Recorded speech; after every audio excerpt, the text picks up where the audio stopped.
Okay, we are back. Alright, but we got a video that was quite difficult to make because I had to do a little bit of digging. Not even a little bit, I had to do quite a bit of digging through old photos to create this video. And what this is the Fit Pic, like a type of Fit Pic evolution from the mid-2000s moving all the way into 2020, and how people evolved either taking selfies or fit pics in general. So it is what it is. It's your boy Keezy. It ain't easy being Keezy. Let's try this.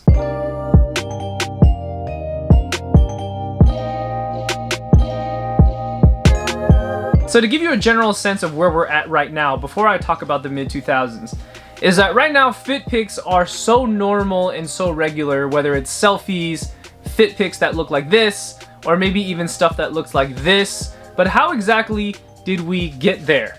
And I think where it all started is early to mid-2000s, but I'm gonna start with the mid-2000s because that's where technology was a little bit better, and the personal computer or laptops or desktops had Apple like MacBook cameras as well. And if it wasn't a desktop computer photo, it was people using digital camcorders to take photos of themselves that look like this.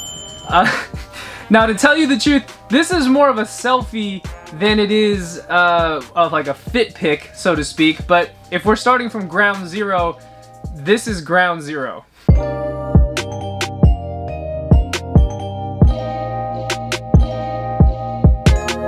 But if we're talking in the general sense of actually taking a photo of yourself to post it online in a particular community to show people what you have on, whether streetwear or fashion related or not, you gotta start it off with the scene kids.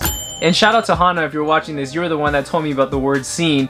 How I term it, I call the scene kids emo kids. These are just emo kids. And this is the era of when punk music was bigger than rap music. It was bigger than rock music. Punk was the genre of music of choice, and clearly it influenced the people that listened to it. And I gotta say, this is probably the MySpace days, and this particular group of people would definitely be one of the only groups of people that would take a lot of pictures of themselves and post it online. And it was definitely the cringe of the era. There's almost no other way to explain it because there was no dollar or financial gain that you got out of posting these photos, but they were all over MySpace and I guess whatever other platforms we had back then. It was everywhere. And if you ask me, this is really kind of where it started. No, it didn't start with like, if you consider this fashion, yeah, I mean, I guess so. Like studded belts and spiking your hair, dyeing your hair pink, and listening to like, I don't even know, Yellow Card or like pop alternative punk music. Yeah.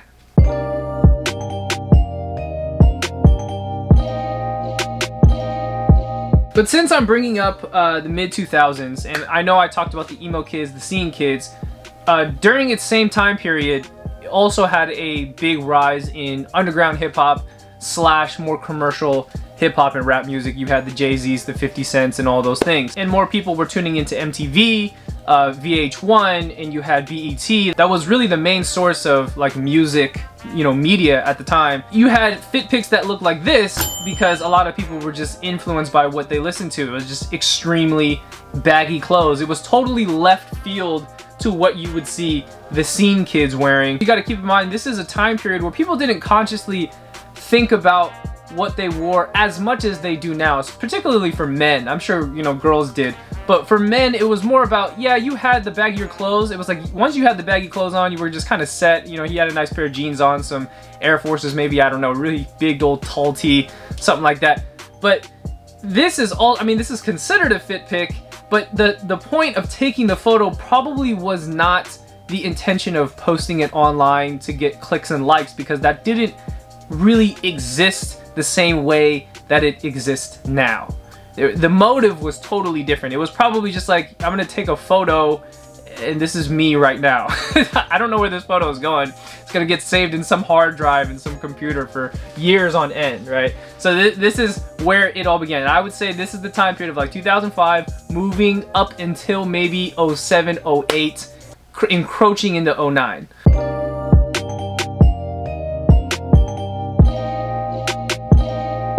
So the boom of technology from the mid-2000s going into 2009, 2010 had changed a little bit because the quality of pictures also started to change, and more people started to have personal computers and having their Mac laptop or whatever, having a photo booth on there so you could take photos of yourself. And this is also during the rise, if not at its peak, of the days of Bape Talk and Nike Talk. And it wasn't necessarily about like your fit, but Nike Talk was particularly for sneaker nerds, people that wanted to post pictures of them either wearing their sneaker or just their small collection of sneakers that they had in their closet, and they would post it online, and sometimes they would have sneaker battles, which eventually it evolved. And people did, I remember, because I was more of a Bape Talk user than I was a Nike Talk user. I used Bape Talk way more, and on Bape Talk they did have some, only some, it wasn't that many, like slightly fit pic challenges where you would take a photo of yourself, but it was for the flex, because I mean it's Bape Talk, right? I mean Bape itself is, depending on what piece you have, it's a major flex. So you would put on all these pieces. You got your shark hoodie, you got the, you know, the Bape camo, right? You got your 07 London Bapestas on or something like that, and you would post it, you would put your name, and you would team up. I'm not even joking, you would team up with other people and to see who won. And in the forum, you would comment on there and be like, oh no, I think this person won, or I think that this person won, right? It would be this thing, okay? And if I were to think about it, this is like the evolution of where it was. So we started with just taking a photo in the bathroom of yourself, then it went from the scene kids, and then it kind of evolved into this like battling situation where now there is a sense of not hierarchy, but my fit potentially could be better than yours, and we're gonna take photos and show each other on this niche category of sneaker and streetwear nerds on Bape Talk and Nike Talk.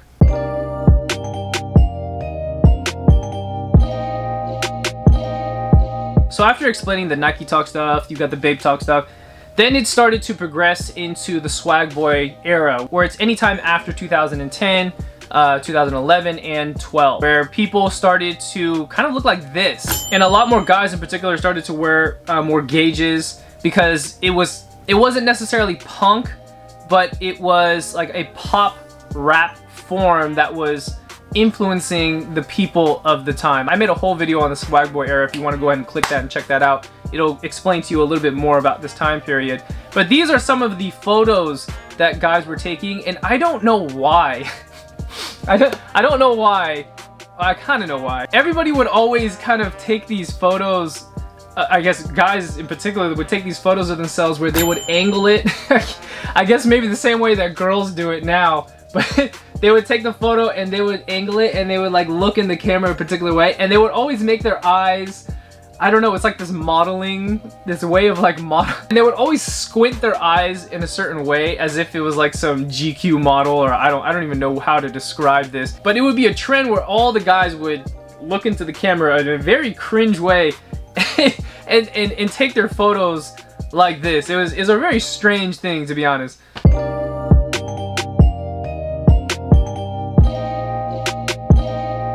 And if I were to just put this in its most simple explanation as I can, Instagram was the transition out of people using Tumblr, because the scene kids and the people that dressed like more hip-hop with the baggier clothes, and then even the Karma Loop stuff was all floating around Tumblr, and you would just see these repetitive images that would keep getting reposted and reblogged at the time, but there was really no ends to means, and people didn't really understand the potential of what, you know, taking a photo of yourself and what you have on as far as a fit pic goes would do for you in the future, until Instagram really became this thing after 2012, after 2013. So while this was all happening, there was also a new trend emerging, which was all the Pyrex kids, right? Because Virgil had come out, and then he had made his brand, Pyrex Vision, and everybody was starting to wear a whole bunch of black and white, and they were taking photos like this. I mean, how could you not remember? This is one of the most legendary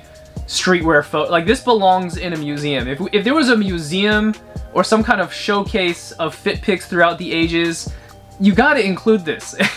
But the motive of how to take the photo started to change on whether or not you include the whole thing. Do you cut out the shoes? Do you leave the shoes? Is it only about portraits? Is it about taking pictures with your buddies? Or is it actually about showing off what you have on. And I think by the 2013, 2014 time period, it was starting for men in particular to become an actual fit pic, to show off what you have on at the time.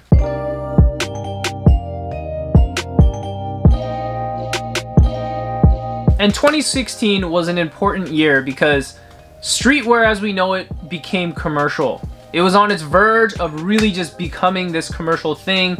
Even designer brands started to adopt the street look or the street aesthetic. And with that said, guys were just way more comfortable with being a part of this community, and it was no longer a shunned or niche category that you had to know about by being onto things like Tumblr and Bape Talk and Nike Talk, because we were so far from that. Instagram being this main platform where everyone gets to show off what they have on. I mean, gosh, by 2016 and 2017, who doesn't remember everyone just being decked out in a box logo? It was like, as long as you had the box logo, like, you were good. You know what I mean? Like, as long as you had a box logo or a shark hoodie of some kind, you would post it onto Instagram and you're like, boom, here's my fit pic. And they kind of started to look like this, and everybody was covering their face. Thank you, Ari Petro.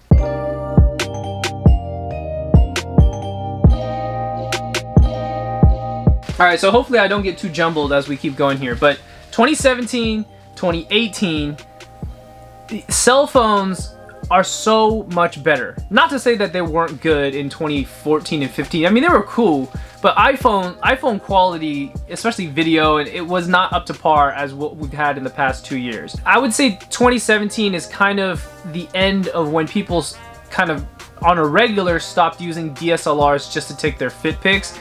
And people now were just using their cell phone just to take their fit pics. And a lot of them started to look like this.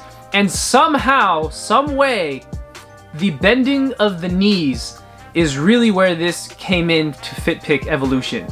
I don't know who started this. I gotta find out. I was trying to dig for it, but I don't know who it was. And the answer is yes, people still dress like this, and people still take their photos like this, depending on what pages that you follow on Instagram. But most notable for this time was that influencers was now a career.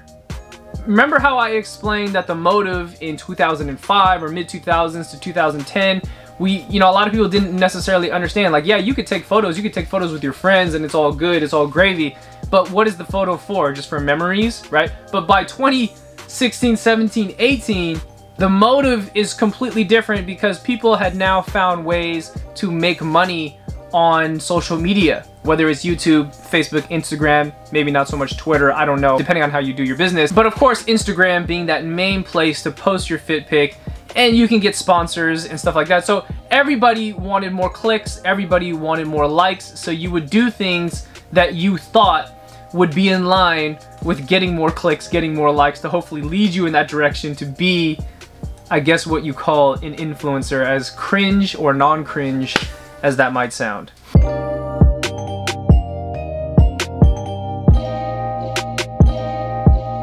So there's so much to say about 2018 because by 2019 things were already starting to be so much different. But what I can tell you is that a lot of the male audience that had bought into streetwear and all this hypebeast type brands like Supreme may or may not have started to float away by 2019 with wearing all of those crazy logos, because it was logo mania in 2018. And yes, it is kind of in today's terms too with designer brands, depending on what style that you buy into. But by 2019, end of 2019 and coming into this year is where we're starting to see a lot of logo-less and plain, more essential type, timeless pieces, and people now taking fit pics that start to look like this. It's not necessarily about covering your face anymore with your hand, and the new style of covering your face is just not even showing your face at all. Just cut out your face. And we now have multiple Instagrams that are just full of photos of them cutting out their head, and we actually don't even know what their face looks like. It's to a point where some of them, since we don't know, we're asking for a face reveal. They'd be like 20,000 followers strong and we don't even know what this guy looks like. Like, what do you look like, man? I don't even know. I've been following you for a whole year. I don't even know what the hell you look like, man. But your fits, bro? Your fits? your fits are fire.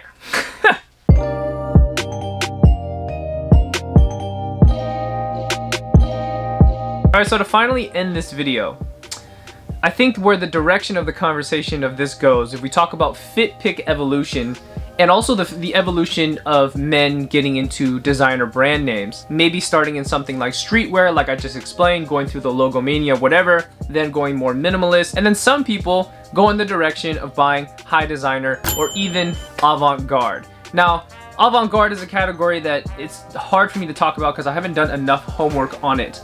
But the outside looking in perspective that I've given at least once on this channel on a prior video, maybe a starter kit video, was that avant-garde starts to kind of, on a Fit Pic perspective, it starts to kind of look like cosplay because much of it kind of looks like an apocalyptic outfit of some kind that is like always all black color.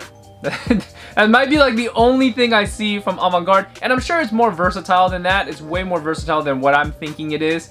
But again, outside looking in perspective, it starts to look a little bit cosplay. But if that's the Fit Pic Evolution, then I guess that is like the Fit Pic Evolution. Some people end up in the avant-garde designer category that potentially could look like a cosplay Fit Pic.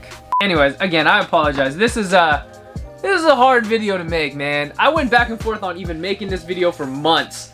And here we are, I made the video. I'm not really that happy with it, to be honest with you. But I tried my best. Maybe some other YouTuber can put this one together and do it better. But this is the evolution. I know, I probably skipped out on a lot. I even skipped out on the whole Fear of God thing. I skipped out on the whole boost thing.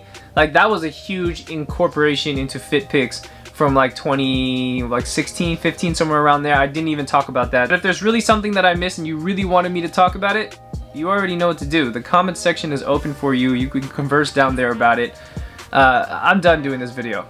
I appreciate y'all. It's your boy Keezy. It ain't easy being Keezy. And I'm out. Peace.